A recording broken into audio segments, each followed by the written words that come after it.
শুক্রবার গঙ্গা ভাঙন সমস্যাকে ভোট প্রচারের ইস্যু হিসেবে তুলে ধরলেন দক্ষিণ মালদার কংগ্রেস ও বিজেপি দুই দলের দুই প্রার্থী। সাংসদ নির্বাচিত হলে গঙ্গা ভাঙন সমস্যার সমাধানে কাজ করার আশ্বাস দিয়ে ভোট প্রার্থনা করলেন দুজনেই। এবারের লোকসভা নির্বাচনে মালদা দক্ষিণ কেন্দ্র থেকে কংগ্রেসের প্রতীকে ভোটে লড়ছেন গনি পরিবারের সদস্য তথা সুজাপুরের প্রাক্তন বিধায়ক ইসা খান চৌধুরী। তিনি প্রার্থী হওয়ার পর থেকে মাটি কামড়ে লড়াইয়ের ময়দানে নেমে পড়েছেন, পায়ে পায়ে ভোট প্রচার শুরু করেছেন।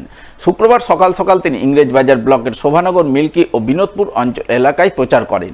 বিভিন্ন এলাকায় দলীয় নেতাকর্মীদের নিয়ে ছোট ছোট বৈঠক করেন। কংগ্রেস প্রার্থী হিসাবে তাকে জয়যুক্ত করার আবেদন জানান এবং তিনি জয়ী হলে গঙ্গা ভাঙন, সীমান্ত সমস্যা, বিড়ি শ্রমিকদের সমস্যা সমাধানের জন্য কাজ করার প্রতিশ্রুতি দেন।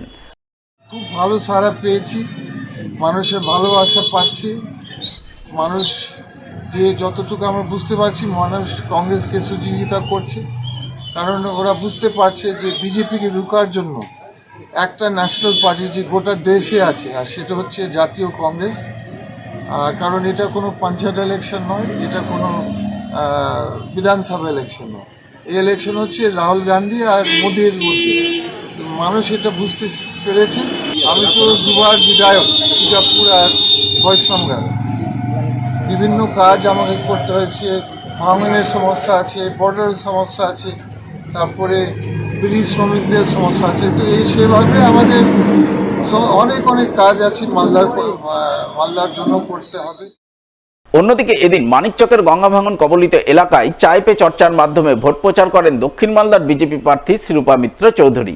এদিন তিনি মথুরাপুর শঙ্করতলা এলাকায় ভূতনি ব্রিজ সংলগ্ন এক চায়ের দোকানে বসে এলাকার সাধারণ মানুষের সঙ্গে জনসংযোগ তৈরি করেন, এলাকার সমস্যার কথা শোনেন। এরপর তিনি সংবাদ মাধ্যমের মুখোমুখি হয়ে বলেন, এবারের ভোটে তার প্রধান ইস্যু হলো গঙ্গা ভাঙন সমস্যার সমাধান করা। তিনি সাংসদ নির্বাচিত হলে ভূতনি থেকে শামশেরগঞ্জ পর্যন্ত ভাঙন সমস্যার সমাধানে সবচেয়ে বেশি গুরুত্ব দেবেন।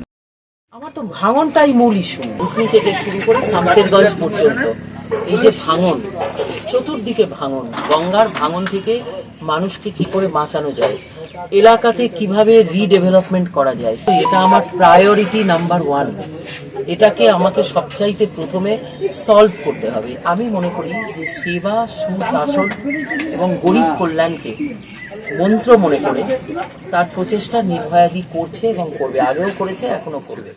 অপরদিকে এদিনই বামনগোলা ব্লকে ভোট প্রচার করেন উত্তর মালদার কংগ্রেস প্রার্থী মোস্তাক আলম। তিনি প্রচারের অঙ্গ হিসাবে বামনগোলা ব্লকের জামতলা এলাকায় বাম কংগ্রেস কর্মীদের নিয়ে বৈঠক করেন। বৈঠকে তিনি দুই দলের কর্মীদের জোটবদ্ধ হয়ে বিজেপির বিরুদ্ধে জোর লড়াইয়ে নামার বার্তা দেন এবং রাহুল গান্ধীর হাত শক্ত করতে তাকে জয়ী করার আবেদন জানান। মানুষকে বোঝানো দরকার, এই নির্বাচনটা হচ্ছে অত্যন্ত গুরুত্বপূর্ণ নির্বাচন। এই নির্বাচন হচ্ছে দিল্লিতে নরেন্দ্র মোদীর সরকার এবং নরেন্দ্র মোদীর বিরুদ্ধে, যিনি ভারতবর্ষের সংবিধানকে আজকে তিনি উপেক্ষা করছেন। সংবিধান আজকে বিপন্ন, জুডিশিয়ারি পর হস্তক্ষেপ করছেন, যেগুলো হচ্ছে আপনার নিজস্ব ইম্পার্সিয়াল সংস্থা, সিবিআই, ইন্ডিপেন্ডেন্স সংস্থা, ইডি, ইনকাম ট্যাক্স, এগুলোকে পলিটিক্যালাইজ করে বিরোধীদের উপরে আঙুল তুলে দেওয়া হচ্ছে। এরই বিরুদ্ধে লড়াই আজকে এই বামনগোলার মাটিতে আমরা শপথ নিলাম, কর্মীরা যে কোনো মূল্যে বিজেপিকে উৎখাত করা হবে।